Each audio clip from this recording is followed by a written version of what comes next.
Hey everybody, Motorboy59 here. I've done a couple of videos in the past, maybe more than that, about the recall of Gavin Newsom here in California.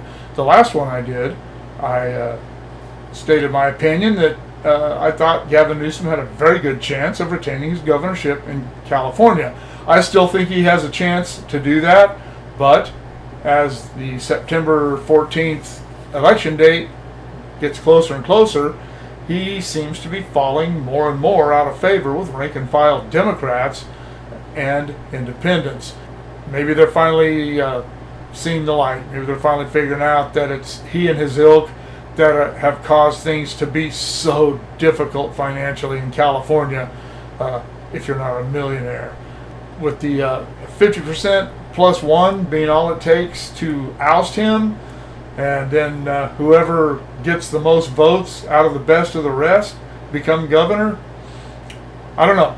I think it's still a crapshoot. I think it's still anyone's game.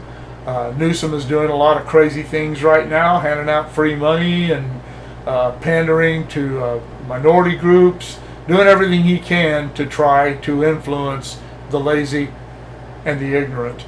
And who knows, he may succeed. The Democrats around the country have been succeeding at that for a long time, and he's had some really, really good instructors. Originally, there were over 70 candidates or 70 people who filed the preliminary papers to run for governor. I don't know how many actually made it through the whole process, but it's been pared down to 46. Much more manageable number, 46. Of those I've read through, most of them I've never heard of. Some of them that I have heard of don't stand a snowball's chance in hell. I'm not going to get into all the names of those people because it doesn't matter. They're not going anywhere. There were probably, I don't know, I am not a political analyst. I'm not a person that gets out the pie charts and all this stuff.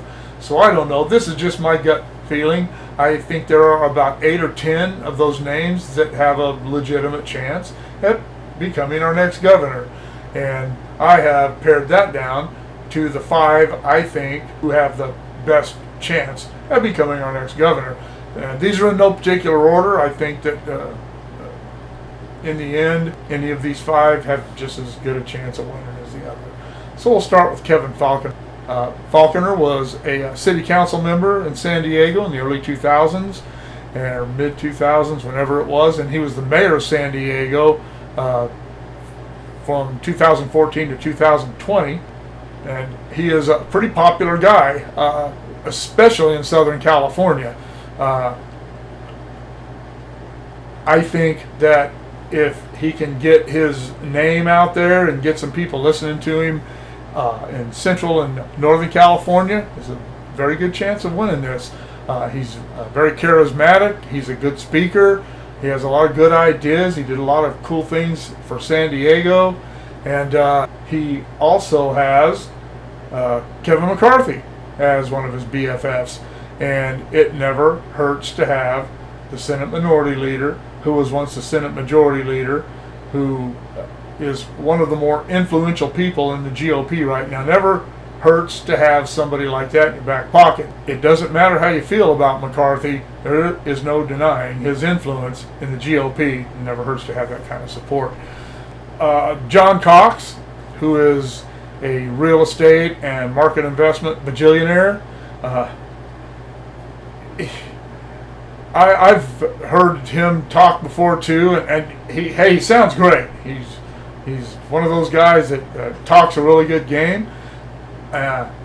He has a lot of money, and with money like that comes influential friends. It may not be Kevin McCarthy, but there's still a lot of influential people. But since 2000, he has ran for offices, about a half a dozen different offices in various places in California and county offices and stuff. He lost every one of them despite having all that money. But running in those elections is a lot different than garnering enough votes to be the best of the rest after a 50% plus one has been lost to the other guy.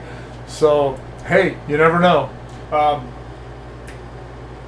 Dougose, he is another real estate millionaire. He is from the Sacramento area, I believe, and he has been a state representative in the California Congress. And while he was there, he tried to get a bill passed that would have made George W. Bush's tax cuts permanent, and he wanted to stop automatic pay raises to Congress.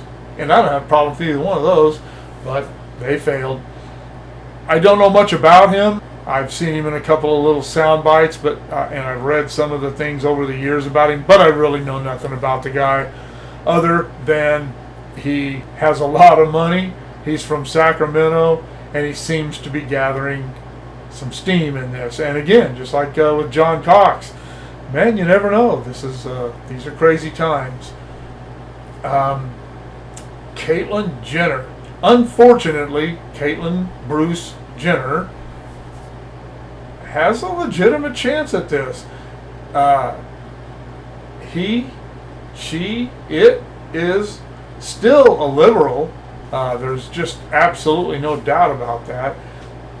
But he's tossing out all these different ideas that he has, and it sounds real good, but a lot of things look good on paper.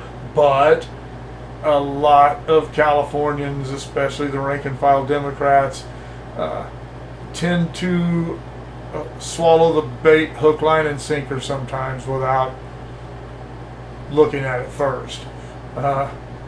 So, I don't know. Like I said, crazy times. You never know. Jenner doesn't have the money that Falcon and Cox have, but has that Entertainment Tonight factor, and unfortunately a lot of Californians fall for that. Larry Eller. I believe Larry Eller is certainly the most interesting candidate. Larry Eller, if you don't know who he is a conservative talk show host. He's been in radio for a long time. I don't know a lot about the guy, his personal life or anything, but I've listened to him. I've heard him many times on the radio, and I've seen him on Fox News. And if you don't know, he's a black guy from South Central LA, and he tells it like it is. He doesn't pull any punches. He isn't afraid, doesn't seem to be afraid of anything, and he is ready to take this on. And his numbers jumped. There was an issue with his preliminary paperwork for the governorship, and that got straightened out. And once that all got straightened out, in a 2-week period, his numbers jumped 10 points. And that's impressive. And he jumped up there with everybody else. It's not like he jumped 10 points and he's still 30 points behind. It's not like that. One of the things that interests me about this is where the BLM crowd's going to stand on this. Because in my experience over the last few years listening to the BLM, the Black Lives Matter, is that all black lives don't matter to them, only black lives that conform to their narrative.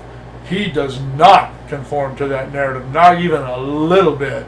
I wonder if his black life is going to matter to them. I bet you, I don't have much to bet you. That's just the bottom line. But whatever it is I have, I'll bet you that they do not support him at all. As a matter of fact, I have a feeling that they're going to come out, show their hypocrisy, and denounce him as an Uncle Tom or whatever labels they put on other African Americans who don't toe the line where their narrative is concerned.